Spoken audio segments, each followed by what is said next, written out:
All right, welcome to the Quest for Excellence podcast. I'm your host, Jeff Montreal. I'm excited to be with my new friend, Shane Eastman, today. Shane is the owner and founder of Red Aces Construction and Demolition. They are a successful and highly rated general construction company that operates out of, I believe, Lancaster, Massachusetts, right, in that area? Yes. Yep.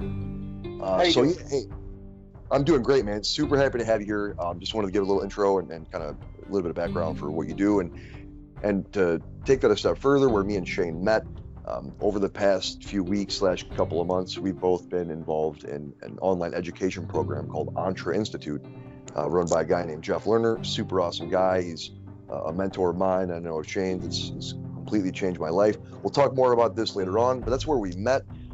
Just through random, I think you might have sent me a DM on one of my posts or something, and we've started talking from there. And I was interested in hearing about your background, and we said you were a business owner and you had some success, but you're also looking to get out of that and get into the entrepreneurial kind of digital world.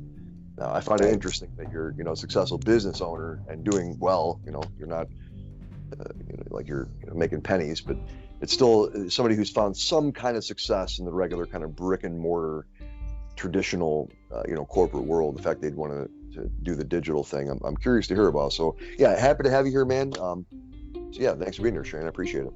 I'm glad to be here. I'm excited. Absolutely. So let's get right to it, man. I know we had a little bit of a technical snafu before this. So let's kind of get going as soon as possible. So I want to talk a little bit about your early life, where you came from, because however you're raised, however you're grown up, whatever situation you're in, that directly dictates how the next couple decades are going to go. So if you want to talk a little bit about your early life, brothers and sisters, where you came from, your parents, and where you were raised, and go from there. I'd love to hear about it. Okay. Well, I grew up in Maine mostly. We did a lot of moving around before I was 6, basically. But as soon as we got planted in Maine, we grew up. There was only my mother and my brother and I, the three of us. Essentially, I have older siblings, but they're grown up and out of the house, and Gotcha. We were basically living at below poverty level, just growing up. And my mom fought tooth and nail to do everything she could to give us a great childhood, and we did. And we never went a day not knowing that we were loved, and so forth.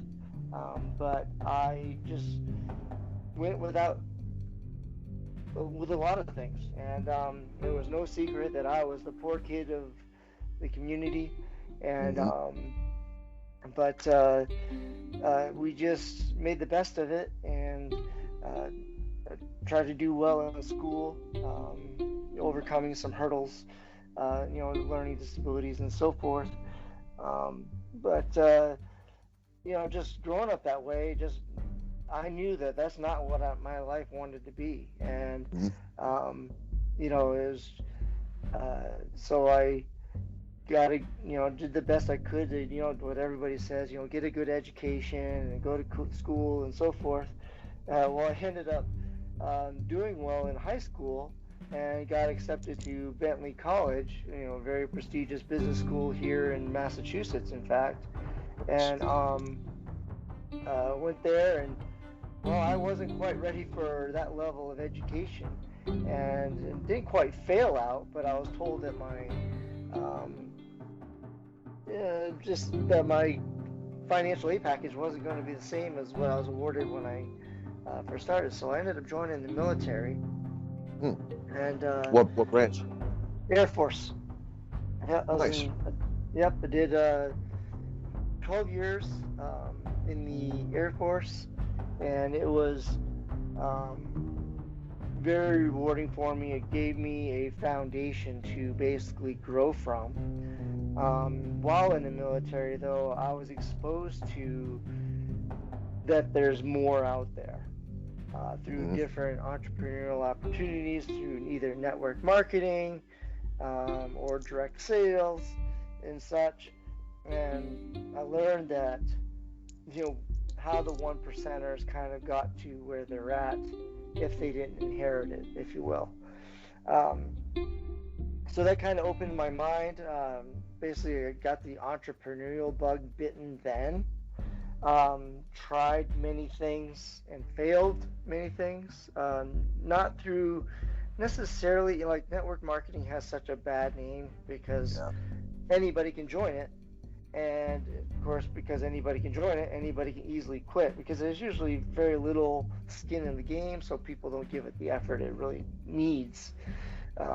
Just right away say, oh, this doesn't work, it's a scam, it's whatever. And well, the reality is it does work, but you have to put in the time and so forth.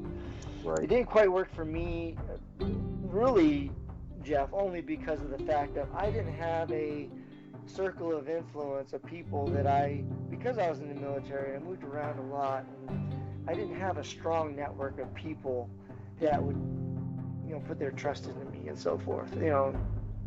There were things I actually put my heart and soul into and just could not get to a certain level.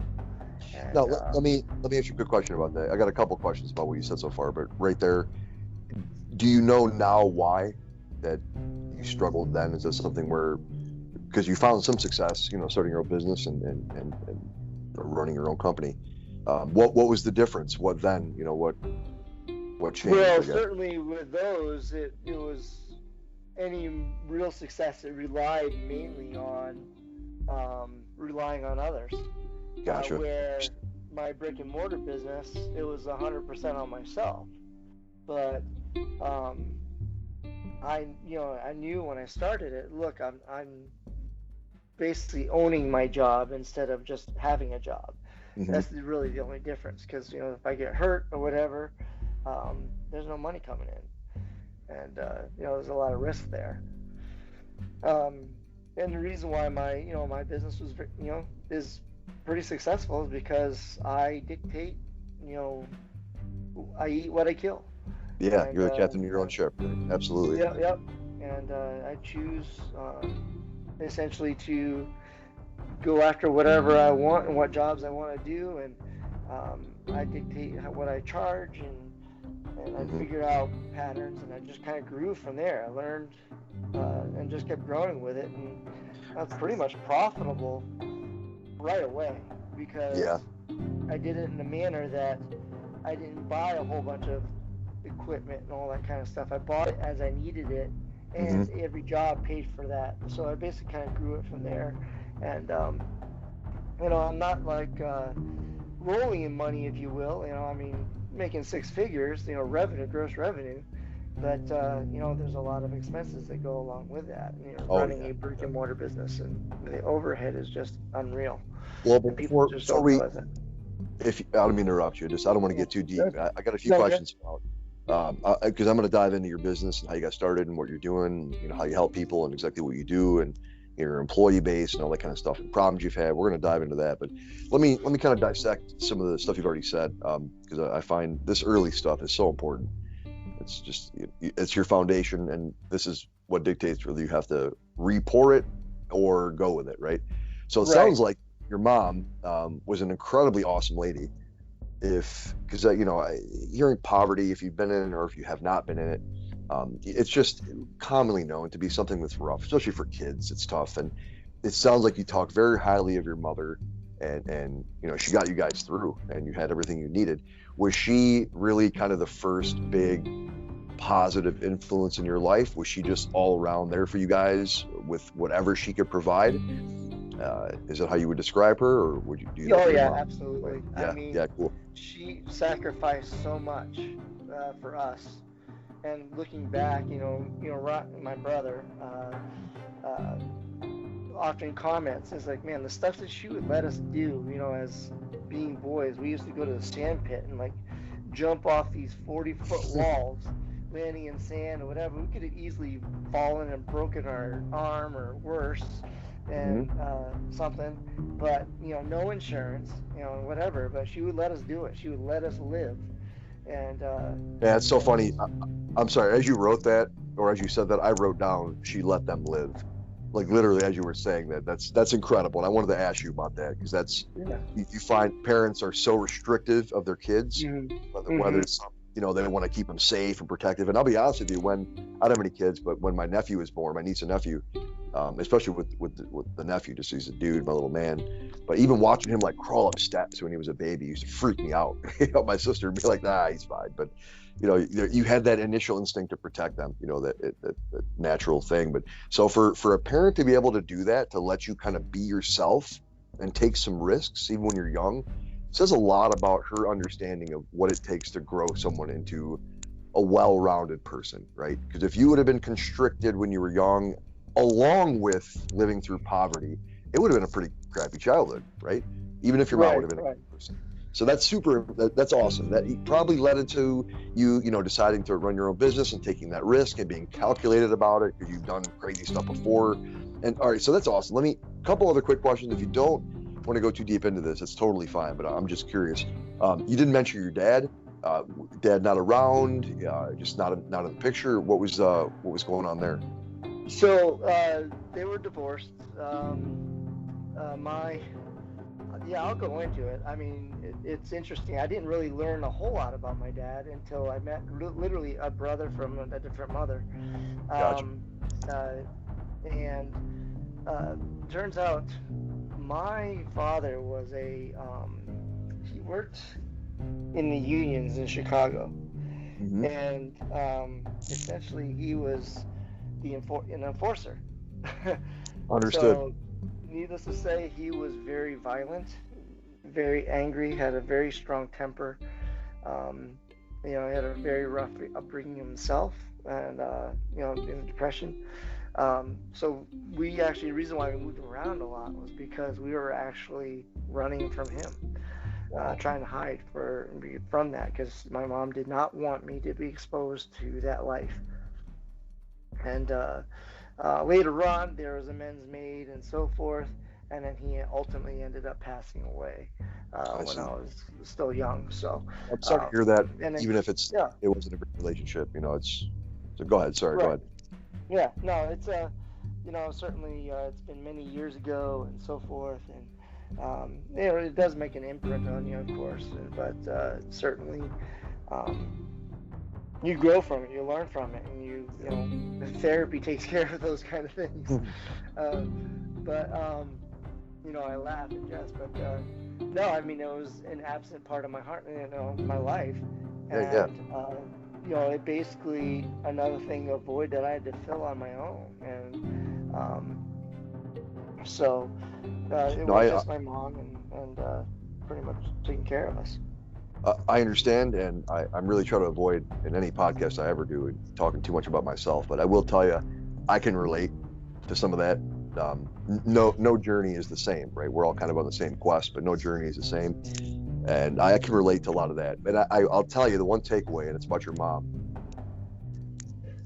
Parents and parenting is really, I talked about this in my last podcast I just had, is really, when you get down to it, one of the biggest problems. It keeps people, kids in those generational loops of bad habits, and you know what I'm saying. So for your mom to put you guys ahead of anything else, and she was protecting your future self, for her to have that level of kind of vision, and not only the motherly love and all that stuff, but to realize that, look, this is not going to be good for the rest of their life, not just if it happens in the moment or that encounter, but she knew that any kind of impact from your dad really would have been worse than not having him there in the first place.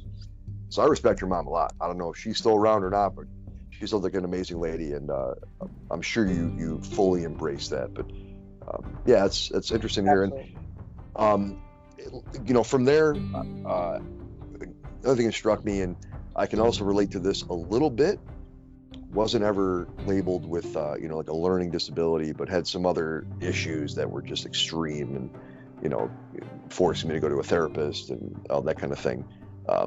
But you talked about learning disabilities and issues at school.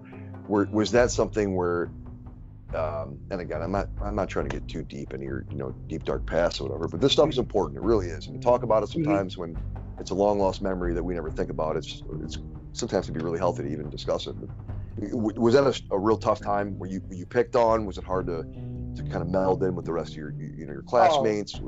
Yeah. Elementary was brutal. Nightmare. Well, let me just, I mean, really just school. And you know, we went from, you know, I went from having to overcome a learning disability, you know, dyslexia, and basically, you know, again, going back to my mom, she's like, look, you can either use it as a crutch or you can learn from it and grow from it. It's your choice. But it was like, and she basically encouraged us to just push on and just get through it. And I overcame it. I learned to get around it, and unfortunately, you know, she was strong like that. But because of it, yeah, I got picked on, you know, a lot in school and so forth and different things. And then later on, because then I started to excel in high school, it went to the other end. I was, you know, I look back at it and laugh at it, but you know, there are people that, you know, the jocks and so forth, they go, Shane, you big nerd. You know, and Yeah. I'll never forget that person in my life. You know, it's like, but it was said not so much as picking on me, but out of really and truly admiration, if anything. Yeah. You know, I see that, and I can do that then too, but at some level. But I just didn't care, you know, because it's like, look, I'm gonna go, I'm gonna have a future, and you know, I'm gonna choose to, you know, do something, whatever it takes, and and yeah, so certainly it's another chink in my scar in my armor, if you will. But Yeah. we grow from it. Well, I got to tell you, having at least kind of a similar, you know, history background, it sounds like some of the decisions your mom made, whether she might have even not fully known, although she was future-proofing you guys, it sounds like, but kind of her reinforcement made those times, as much as in the moment it sucks, right? When you're like in that, get picked on, or, you know, girls and getting tripped or whatever, that kind of thing. The fact that you were able to get through that, because some people struggle for decades, man, they never get out of that. You know, they're stuck in that, worried about what everybody thinks about them, and they're never going to be good enough, blah, blah, blah. So, I mean, you really dealt with some serious stuff, but look where you are now. It actually reminds me of a story I heard yesterday, and I always tend to bring up Ed Milet, but he's an incredible guy. I'm sure you know who he is, but he did a podcast interview with Les Brown, who I know a bit about him. He's a gentleman. Yeah, he's one of the greatest motivational speakers of all time, right? And he talked about his, I'm glad you recognize him. Great dude. It was an amazing interview, and he talked about his early life, real similar stuff, man. Like, he was special ed and made fun of, just completely ripped apart. And this is also during like segregation, and it was a really tough time. And he ended up literally the mentor to the debatably the most successful speaker in history at Milet, and especially now. So yeah, where you come from, you can do whatever you want, right? I posted about this recently. It doesn't matter what position you're in or where you're at. You can always improve and grow. So that's awesome, man. So all right, let's kind of not quite fast forward. Let's keep the stone skipping here. So you got through school. You obviously made a point, like you just said, I'm going to do something with my life. I don't care, you know, where my starting point is. I'm going to do the damn thing, and it looks like you did. So when did you join the Air Force? When was that, like in terms of like after high school? What? Yeah, it was after high school, about a year into college and so forth. So okay, so it was so like your early 20s. Yeah, or very early 20s. I literally turned 21 in basic training. I don't recommend that to anyone. All right, nice. Yeah. So you served 20 years, got out when you were, and was this active? You were active Air Force? I was active for 10 and reserves for 2. Did you have deployments? Oh yeah, yep. I was in Iraq, and then did it also at some time in Germany as well. I see. Any combat? Yes. Nice. Yep. Again, these kind of things can be touchy to talk about, so I'm just more curious. As a soldier myself, I served in the Army National Guard. This is going to come up. I'm going to say this every time. I don't care. It's weird for us to say this to each other, and because I kind of get weird when people say it to me. But I appreciate your service, especially putting yourself in danger like that. No, I understand. You know how it is, man. And because that wasn't really me. I served. I did my thing. I helped a lot of guys. Supported, a bunch of amazing people, and have my ups and downs. But so yeah, I appreciate that. It's awesome. Especially during that time in our history, there was a lot going on then. So really appreciate that. So anyway, so after the military. So you got out, so 10 years active, so that would have been when you were 31. you had a couple years of reserve, you're in your early 30s. What Yep. were you doing after your active duty when you got into the reserves? What was your first civilian kind of career jump back in, Well, I did a lot of construction related jobs because I knew that I wanted to build things. I wanted to have something that was tangible. So I Real used quick, the what was your MOS in the Air Force? I What was your job? was special weapons for a little while, and then I separated for a very short stint and went back in and ended up becoming a medic, and then Medic. Oh, nice. All right. then to paramedic level. Do you have any construction background, like when you were younger, or you're just kind of a handy dude? Well, DIY kind of the dude. joke is my mom, she goes, if I was a boy, I'd have the family business, and which was a home building business. But she wasn't, so therefore, we got the short end of the stick. But that's another whole, reason why I'm as motivated as I am, is I never liked that, and just never appreciated how we got treated there. But so no, that's background in construction. I played in dirt piles and all that kind of stuff as a kid, and threw a few hammers, even though I built a lot of stuff.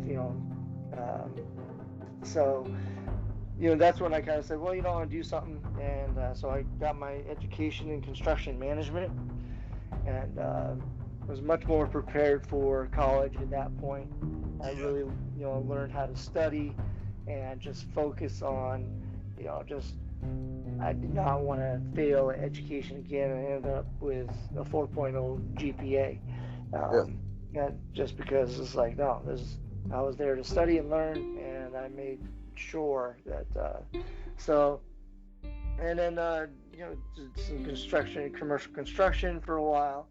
The company I was working for, things were drying up, and some friends were making a lot of money in the oil field, and so I decided to join them doing that. And I was an engineer in the wireline engineer, and that's when I started really making some serious money. And they say money doesn't buy happiness, but man, it sure does take the edge off of things. And so fast forward, got actually laid off, or really fired, because they wanted to get rid of people because of downsizing, oil prices are dropping, and all that kind of stuff. But had an opportunity to get another job up in North Dakota, and that's when we had a chance to move back to New England, my wife and I, and because we knew we were pregnant. And I said, well, hey, why don't you, instead of me leaving you home alone here in Texas, why don't we move back to New England, and so you're close to your family, and I'm closer to my family. And was doing that for a while, but then I couldn't stand being gone away from my little girl. So it's like, at what cost am I doing this? Because oil prices continue to drop, I lost incentives, and it's like, okay, it's just not worth it anymore. And so I came back home and took care of my daughter, and my wife continued being a nurse practitioner, and just kind of started doing different things here and there related to construction, of course. And then I basically said, okay, it's time for me to hang my own shingle and start doing this for myself, because that's really I'm not the kind of person who can really work for someone else. And let me pause you right there, because that's a pivotal moment in life, man. Because then all the, like, how do I do this? What do I do? How do I create a business? How do I get this going? Staffing, insurance, there's so much that goes on when you're thinking about that. So when you first made that shift, when you said, all right, enough, I need to do this for myself and my family, within that, I was going to ask this later on, but you're talking about it now. So in that first phase there, what were the challenges you had to get everything going? Like, was there one thing that popped out, like, oh man, if I could go back and do this differently, I'd be a millionaire right now? Was there anything early on that you could tell your old self that would have helped them succeed faster?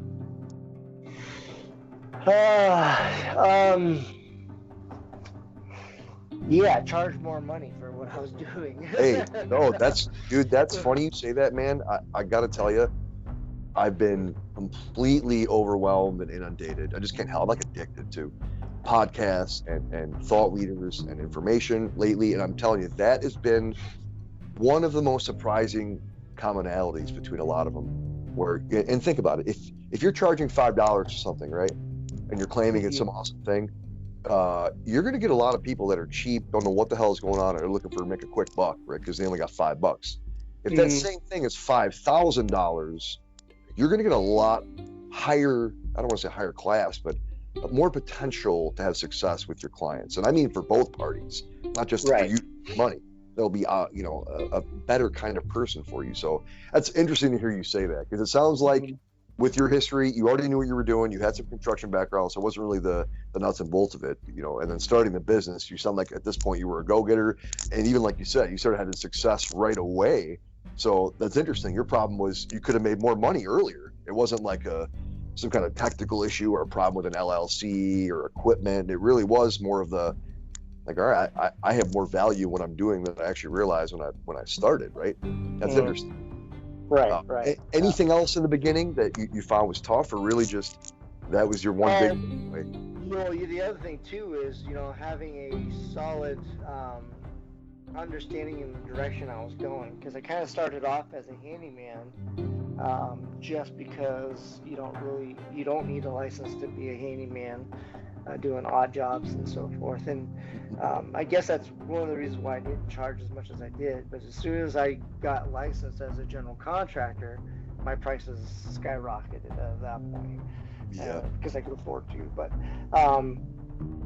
then I had to do a name change and LLC and all that kind of stuff. And how was that? How was that transition to you actually? How did that go? Maybe that was where you had some difficulties or some stuff you had to learn. Well, I mean, it's I used an attorney to help me through that process, and it was just time consuming, and it's all very expensive. It is so expensive to do business.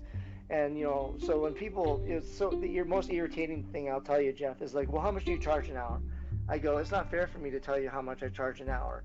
Really, I'm only paid maybe $30, $40 an hour, but I'm charging you $125 an hour to be here because of all the overhead, with the insurance and licenses and fees and being, the taxes and stuff. So it's by the end of the day, so it's, I hate that question, because it's like you're paying more than a body to do time. You're paying it's funny you say that, man. I totally different business, but the idea of, as a consumer, we have if you're never been in that industry or never worked in that kind of business, you have no idea what goes on behind the scenes. A short, quick example. I used to run I was a restaurant guy for like 20 years. And one of the locations, one of the restaurants, the chains, there was a delivery fee, right? It was like not like $1 or something, $1.50. And I can recall many times customers like, I'm already giving a tip. Why, dude, you don't understand. There's driver insurance, overhead for the company, all of that stuff, paying for the liability insurance. Like, business costs money. It doesn't just, I don't just show up and do some work and you pay me hourly. People don't understand that. So that's interesting. But it sounds like that wasn't a problem for you. You realized, man, this is what I have to charge. I'm not being, selfish or greedy. It is what it is. So yeah, keep going. So it sounds like that maybe like the human aspect of business might have been the toughest transition in the beginning, because if you had a lawyer that was helping you, right, just I guess gaining trust of employees. So yeah, go ahead, keep going. How did things go in the beginning? Then when you get into hiring people and all that, there's not only the difficulty of dealing with people themselves, but the expense of hiring someone with, paying for workman's comp and right. So having employees, you pay a lot to have them there, and then they don't show up. So then you're paying for all these insurance and fees for people that don't show up. So it's just like so incredibly frustrating, and because that overhead just doesn't go away. It just right. Well, hey, in the essence of time here, why don't we use this as a segue, because that's an interesting point. As a business owner of a traditional brick and mortar, the regular corporate kind of rat race, you have the potential to make a bunch of money, right? There are people out there who are running big companies and are billionaires, millionaires. I get all that, but on the level you were at, it sounds like a lot of the problem was just dealing with people, having to explain pricing, dealing with turnover, people not showing up, paying for your staff and their insurance and all that. This is where I think you realizing, wait a minute, I already know I can be successful. I have the drive. Why am I doing this the traditional way, like our parents' way? There's a whole new way to do business. And I hate to say make money because it sounds like that's the only goal. But if you're running a business, look, your bottom line is to make money. I don't care what anybody says. So, it sounds like you realize that there's an easier way to do this, although maybe not easy. There's a simpler way to do this online. It might not be easy. There might be a huge learning curve. But I guess from here, I'll talk just a second about kind of how we met in Entre and really just what it's done for me. I don't want to say rock bottom, but kind of a forced shift in my fiance's life and trajectory and what we want to do and all that. No more making excuses. I just found Jeff randomly back in July. It completely changed my life. The Entre experience, I took it 100% as serious as I could. Every lesson, every activity, shared everything I was supposed to, and really went all in. I think that is one of the problems why people don't get a lot out of things like this. They don't fully go all the way in. But again, it's been life-changing for me. It's made an incredible impact. I've quit smoking after 20 years. That alone is monumental for me, among many other things. But if you want to talk about kind of what that's done for you, how you found Jeff and Entre, and then we'll go from there. Man, I would love to. This is going to be my favorite part of this podcast.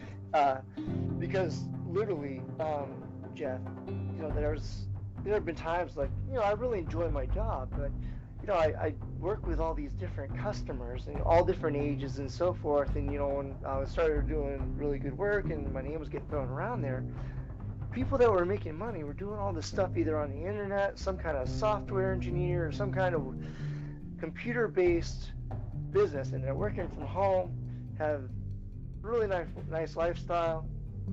And so I would see that, witness it firsthand, and actually meet people. But then too, I mentioned my daughter, and of course then we had a second daughter in the meantime, and they're watching Ryan's toy review and these different YouTube things, and it's like, then I learned that Ryan, a 5-year-old at the time, was worth $7 million. A 5-year-old. Yep. Of course, his mom put a lot of work into it, and eventually, of course, there's a lot of financial support from father and stuff. But it was like, okay, I'm doing something wrong. So I knew that, okay, we always joked, it's like, we got to figure something out, on how to do something on the internet and whatever. And I can't tell you exactly. It must have been a link that kind of popped up, and it was one of Jeff's links and so forth. And I listened to the. Man, I know what he's saying is the truth, because I've witnessed it. And now, did you encounter other gurus before? Like the Grant Cardones and all them, and didn't quite get the hook into you, or were you just ready at that time to hear that message, and that was the one that was good, or was it really message? You know what I mean? Ironically enough, back when I was going through college, I was introduced to affiliate marketing. Oh, nice. And but at the time, the way it was presented, I just truly didn't get it. I didn't see the value in it, and because I just didn't believe in it at the time. And the timing wasn't right. So, the timing as of right now couldn't be richer. And but then just kind of got introduced to the blueprint, and then into the elite course, and like you, I went all in. It's like I am 100% committed, and my wife too is an incredible person. She so supportive. I mean. And what I love about this, you kind of alluded to it, is it's not about just making the money, because in reality, I haven't made any money yet, but nor do I expect to. But the reality is, it's so much more, just because of the fact of building this amazing, incredible foundation. Because there's I have the entrepreneurial background, so I have that experience. But the program teaches people to build this foundation, because without a good foundation, any one of the three legs on this stool, if it isn't long enough, this stool's going to fall over. Yeah. And with Jeff's program, like, our marriage is improved. I'm healthier. I've lost weight. We work out every morning. Did you guys work out before Entre? No. I mean, well, we did when we were in the military and so forth, and we talked about it. No, I mean, little thing here and there. The past 6 months before Entre, have you guys exercised at all?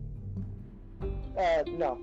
No, and not to cut you off, but man, I got to tell you that the exercise thing, which is a huge part of Jeff's life and the training, talk about transforming. If she hears this, I love you, babe. My fiance, in terms of like physical movement and action, one of the laziest people of all time. Like, hard worker, will go to work and work her ass off being her feet for 12 hours a day, but when it came to like actually working out in her free time, no, just not happening, dude. Now, I'm not kidding, bro. Like, sweating, busting her ass, like eager to go, taking advice and like going on her own when I had, a podcast, or it's been insane. Yeah. She hasn't been going through that, and I'm not torturing her to go, like, come on, nothing like that at all. Through the influence that you're talking about, it is, and not just her. I mean, I don't want to talk about myself too much, but I started to affect a lot of other people just through the energy I'm feeling. Not due to any kind of external anything. It's just coming from within me. And Jeff sparked that, which is called my fiance to get healthier. We both quit smoking, all this stuff. So I hear you 100%. It sounds like, you had an entrepreneur background. I really didn't per se. I had, some marketing and sales and understood what it meant, but not quite like this, and maybe you could probably say the same thing. This going through the program has been incredible. And I don't want to sit on this too long. I am promoting it, absolutely, but this isn't really what this is about. This podcast is about what you decided, because I don't want to say what you had to do, because it starts in your mind. It starts with you make a decision. What did it take for you to, yes, you can either choose your hard. Jeff posted about that at like 4 o'clock this morning on the way to the gym. This morning, that's right. Yeah, it was awesome. I know you saw that. It was great, man. Again, I'm one of my earlier podcasts. What would you rather do? Bust your ass for 40 plus years in hopes that you might have some kind of retirement, which is going to be really hard, or bust your ass for 4 or 5 years and possibly guarantee a legacy kind of fortune for future generations? They're both going to be hard. Pick one, right? So that's really what it's just been about. And you can keep going, I guess. And I'm going to lead into, because we are coming up on maybe 10 minutes or so, have a little bit of a hard stop. So I want to talk more about you, where people can find you, connect, and I want to talk about what we talked about yesterday in our first little introduction call about, you want to, and this is really advice for you, but this might be for some other people as well. And we talked about how you can use your construction background to digitally and do that. So yeah, why don't I go right into that? Actually, this is the kind of idea that if you're in a traditional business, you're in construction, you worked in a warehouse, you love to hunt, you're a DIY guy, you're a prepper, whatever you're into, you can't have no value but whatever you're into, like you, for example, there are probably right now, as I'm talking, tens of thousands of people that would love to start their own construction company, right? Whether that's small dude in his car, handyman with a little tool belt, rocking it out in his local neighborhood, or expand that however far you want to. There's a lot of people that want to know how to do that, but they don't know how to do that, right? And it might be someone who has a little bit of experience. You had a lot of experience in that kind of industry, so you were kind of tailored to start doing that. But for someone who doesn't, and they're inspired to do it, you could, right? Think about what we're all learning right now. And I don't know if either of us would have thought of this before Entre, before we got online. If you created a course that eliminated all the difficulties that someone like you maybe didn't have, that a lot of people do have when they start a business, and however you want to provide that, sell that, subscribe that, whatever you want to do, you can literally take that knowledge, sell it, change people's lives, and make you a crap ton of money. and I know I'm giving kind of a general idea, but people don't think that way, and Right. even though you might not be just, you wake up, eat, drink, piss and shit construction, but you obviously enjoy doing it. You're making a good living off of it, and with that alone gives you the power to use that to help other people. And just, people don't look at themselves that way. They don't have that self belief, that kind of confidence. But because we were talking about, you want to, and you said it, I know this is a cliche thing, I don't care, I feel it, I felt it when you said it, you want to go big or go home.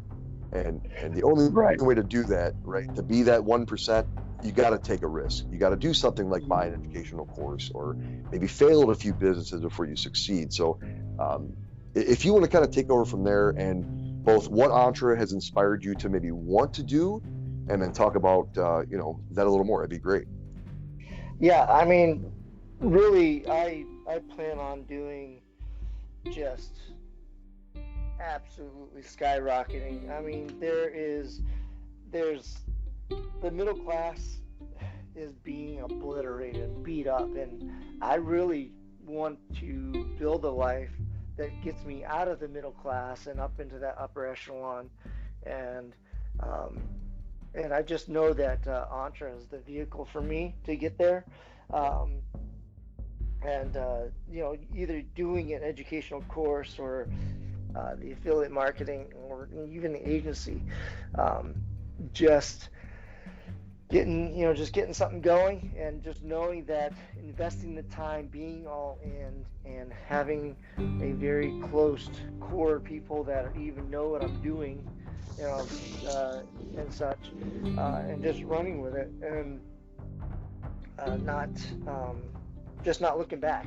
There's only, I'm basically to be the Viking, burning my ship on the beach, and no choice. You either conquer and survive, or you're done. And that's the mentality you have to have in doing anything. And that's where I'm at right now. And I just know that's how we're going to move forward. So Awesome. Well, it's funny, I'm the same boat as you, man. I haven't made a dime off of this yet, but I already know, with this unwavering confidence, that I'm going to do anything I want to do and change a shit ton of lives out there. I already know that. That's that goes without saying, at least to me. And it's funny, I'm hearing kind of the same thing from you. Even without concrete details, I still believe you. And that's really where it starts. You have to have that. Even if it's not a clear vision. If you're not exactly sure, there might be a lot of technical difficulties. You're not sure how to do a lot of the, how do I create a YouTube channel, or whatever. There's problems. But if you refuse to let difficulties set you back and just learn from them right away. I mentioned this earlier in somebody's comment, like, I think it might have been Jesse Singh, the affiliate course creator.